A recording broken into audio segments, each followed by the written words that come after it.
Okay, we're recording. Hi, everyone, and welcome to another episode of Under Quarantine with Dr. Norcott. I'm so excited because we have my friend and colleague, Dr. Medalie, and she's here to talk to us about sleep. So we all know what it is, we all do it, but no one really understands it. So welcome, Lisa. Thanks for having me. Share with us a little bit about what you do. I am a behavioral sleep medicine specialist at University of Chicago, and I am focused on helping patients who are suffering from insomnia. So difficulty with falling asleep or returning to sleep, and then some kind of accompanying distress or impact on functioning.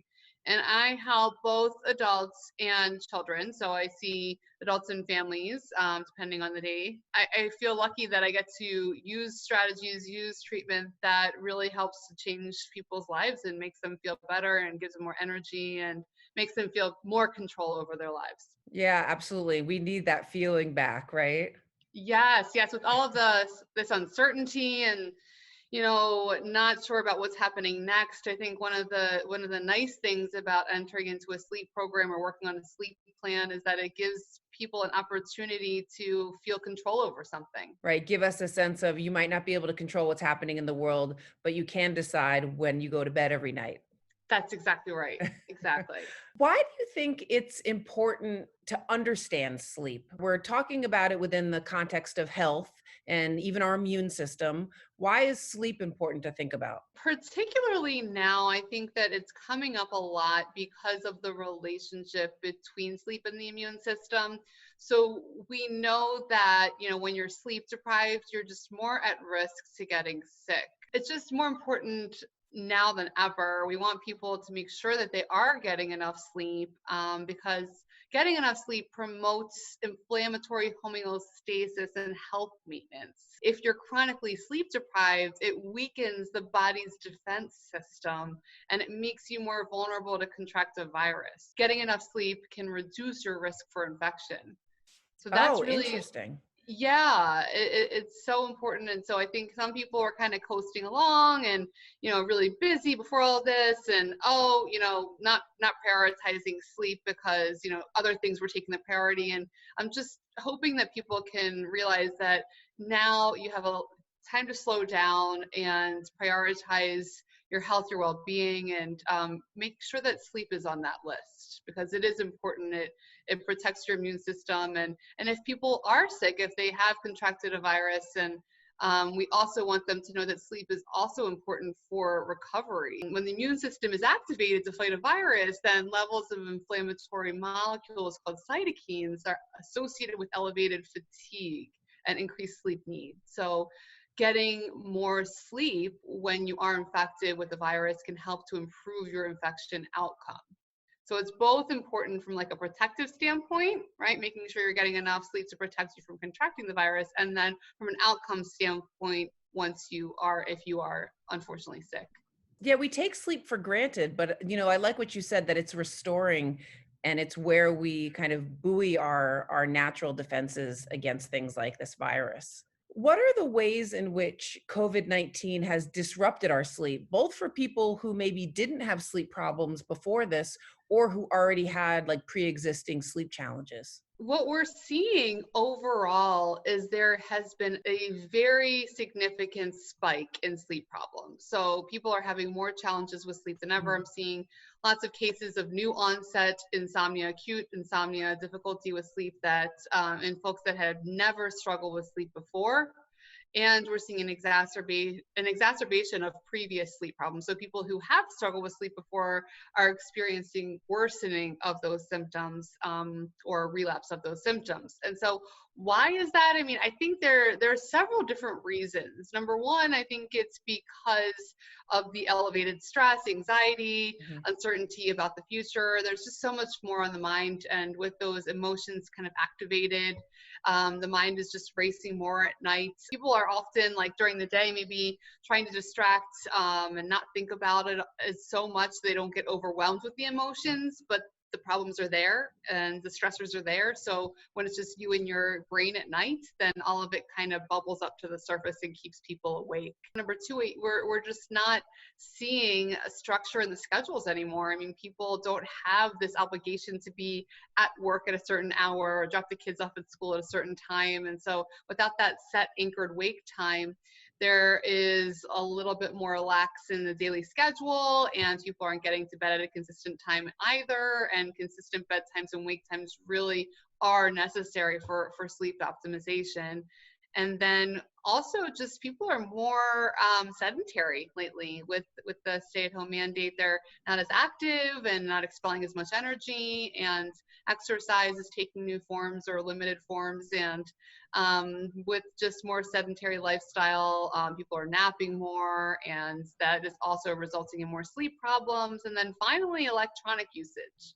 I keep hearing from people when they look at their cell phones, their ratings and how much screen use is just exponentially spiked. So people are using screens more than ever, both for work, for socializing, and just to stay up to date with the news and, you know, what rules and mandates they need to follow next.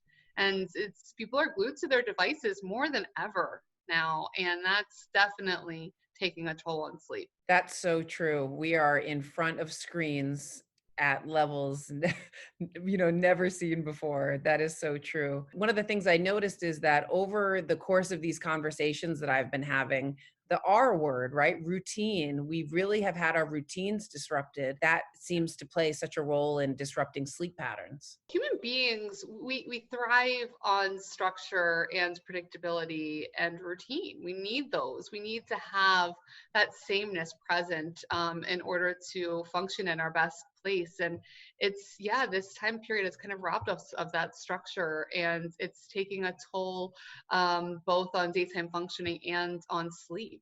What tips do you have from your research, from your clinical work? What can you share with people that will help them if they're having challenges with their sleep during COVID? To that point that we were just discussing, it's really important for people to set a schedule for themselves. I would recommend having a set bedtime, having a set wake time that you stick with 7 days a week.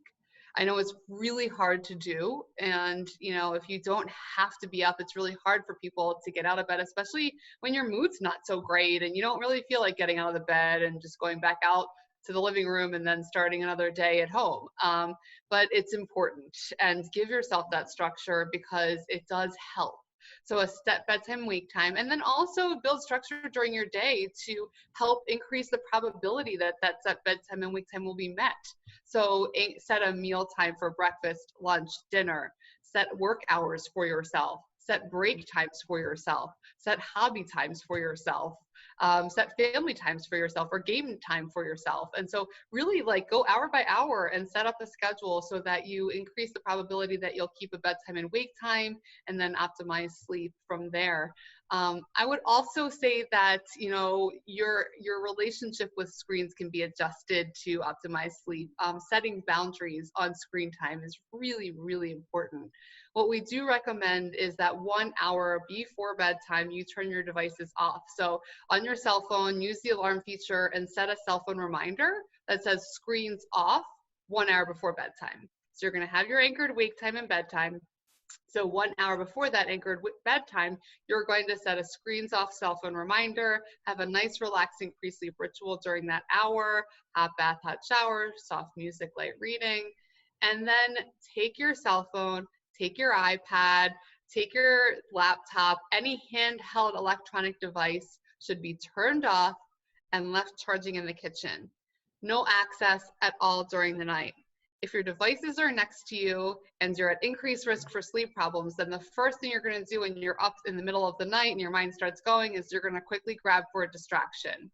And in the middle of the night, it's harder to modulate your thoughts and emotions and make decisions that are in your best interest. So the temptation's too big. And with that temptation there, you're going to lose more time for sleep if you get on those devices. And so we just don't want you to do that. We want sleep hours to be used for sleep and not for electronic engagement. And then in the morning, you can wake up, walk into the kitchen, and see what's there for you. That's a great time to use your electronics. That to a lot of people is going to feel really shocking, but I can tell you that anybody that I've ever worked with that has decreased their screen time talks about emotional benefits, sleep benefits, anxiety benefits. And so um, I really can't emphasize that enough. I think that that's such great advice. And then you and I were talking in another conversation about, you often hear people going, well, I need my phone for an alarm. Right. And you recommended? I recommend just if you have an old school alarm clock sitting in your closet, pull it out and use that. Or, it's interesting these days, like if you look on Amazon, if you look at alarm clocks, there's a lot of really cool stuff out there. There's some new kinds of alarm clocks. There's some that like make you solve a math puzzle before it'll stop ringing, or, it bounces around the room, or, look and see what's out there. People need to look at alarm clocks more and invest in an alarm clock, or just use an old school one from, Walgreens or wherever. But, that is not, people tell me that all the time, I need it for my alarm. You don't need it for your alarm. There are alarm clocks for alarms. I know. Remember a time before cell phones. I mean, your bedroom should just be a bedroom. It should be a place that's really set up for sleep. So you don't want anything in there that is not sleep conducive, not sleep promoting. Electronic devices are not sleep conducive. They're not sleep promoting. So leave them out, right? Either is work. Leave everything work related out of the bedroom, right? It should just be your bed, your dresser, and your closet. And that's it. White noise machine, eye mask, and keep it nice and cool in there. And call it a day. Let's simplify our life by having a bedroom that's more conducive for sleep. And I know for some people out there, they are sharing space. So they're really living in their bedroom. But I think there are even ways to make a small room different in different parts of the room. So you can have a corner that's your corner for studying. Where your bed is your sleep area. And you can do things that can cue yourself when you're in that part of your room, that's the sleep part. So don't feel like these tips can't relate to you if you're in a non-traditional or a smaller, more cramped sleeping and living environment. There's still small tweaks you can make to take Lisa's advice. Absolutely. That's a great point. Put some, curtains or room dividers up, but making sure that you separate your home in a way that separates your sleep location is a great move. I want to cue people to where they can find more of your helpful tips, because we only have a short amount of time here, but you have developed a place where people can go and conveniently access all of the work, and you've compiled it in one place. Can you tell us a little bit about that place? Sure, absolutely. So yeah, that place is called DrLullaby, DrLullaby, and it's an iOS app that allows people to access the same strategies that I would deliver if I saw them in clinic. So they can fill in sleep logs and get a customized set of behavior change strategies and learn what to do to optimize sleep. So it's visually kind of set up for helping with children and families, but also can very readily help with adult sleep issues and sleep optimization for adults. And really, it's a great place so that for folks to learn the tips and tools for improving sleep. And this is my dog. She's Yay, I was going to ask you to give her a little shout out. Yeah, she's so cute. What's nice about DrLullaby is that you can access it from home. So if you're listening to this and you are inspired and want to work on sleep and you feel like this is a time when you can really dedicate yourself to a sleep plan, then you can access these tools from home. Just download the app. We wanted to make sure that it was available during the pandemic because we know that sleep problems have spiked so much. So we wanted to get it out there for you guys. can't wait to check it out. I know that any sleep tips are welcome, at least in my life and my schedule. So just thank you for all the work that you've done in the area and sharing your time today so that we can get the information out to more people. Thank you, Candice. All right. Thanks, everyone. Take care until next time.